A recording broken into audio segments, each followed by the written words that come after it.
இன்னைக்கு என்ன சமையல்? தோட்டத்து சமையல். இன்னைக்கு உப்பு கண்டம் குழம்பு. அது எப்படி இருக்கிறது? வாடைக்கறி அதான் வெள்ளாட்டு கறி எடுத்து நல்லா காய வச்சாச்சு. இப்போ களி செஞ்சு உப்பு கண்டம் குழம்பு தாங்க பார்க்க போறோங்க. அதை தட்டி இப்படி எடுக்கணும். இந்த மாதிரி கெட்டியா இருக்கும் கறி. இப்போ இப்படி உரல்ல போட்டு தட்டி சின்ன சின்னதா பிச்சு எடுக்கணும். சின்ன சின்னதா கட் பண்ணி போடணும். எடுக்கணும். ஓகே, நானும் கூட சப்போர்ட் பண்றேன். அப்பதான் கொஞ்சம் களியும் குழம்பும் கிடைக்கும். பாட்டி காலத்துல பாட்டிங்க என்னதான் வெத்தலை இடிப்பாங்கல்ல, அந்த மாதிரி சின்ன சின்னதா கட் பண்ணி எடுத்துக்கணுங்க. வாடைக்கறிலாம் சும்மா ஒரு 5-6 பீஸ் இருந்தா செம்மையா சாப்பிடலாம். களி சூப்பரா இருக்கும்.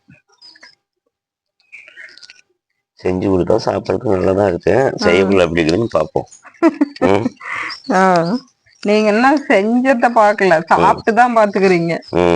இன்னைக்கு கூடவே இருந்து செய்யறத பாக்குறீங்க, ஹெல்ப் பண்றீங்க. ஓகே,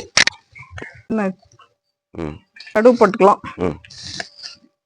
கடுகு, உளுத்தம்பருப்பு, கடலைப்பருப்பு, கருவேப்பிலை போட்டுக்கலாம். இப்ப பாருங்க, இந்த வாடைக்கறி போட்டு இப்படி ஒரு இப்போ தண்ணி ஊத்திக்கலாங்க.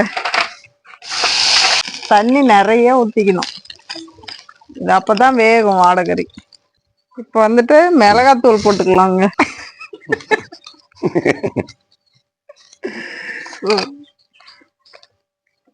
வீட்டுல அரைச்ச செலவு தூள் 1 ஸ்பூன் போட்டுக்கலாங்க. உப்பு கம்மியா போட்டா தான் அது சுண்டி வரும்போது கச்சிதமா இருக்கும். குழம்பு இந்த மாதிரி கொதிக்கும் போது கறி மசாலா 1/2 ஸ்பூன் போட்டுக்கணுங்க. ஆரி மாவு ஒரு 1/2 ஸ்பூன் போட்டுக்கலாம். அதை கூடவே ஒரே ஒரு தக்காளி, சின்ன தக்காளியாக ஒன்று புளிஞ்சு விட்டுக்கிட்டா இந்த அளவுக்கு வெந்து சுண்டி வருங்க. குழம்பு ரொம்ப சுண்டி வந்துடுச்சு. இந்த அளவுக்கு பக்குவமாக வரும்போது எடுத்துக்கலாங்க.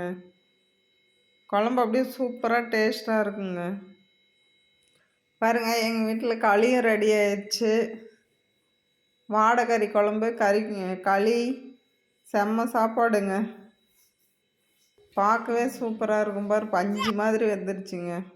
வாங்க சாப்பிட்லாங்க. அடுத்த வீடியோவில் பார்க்கலாங்க.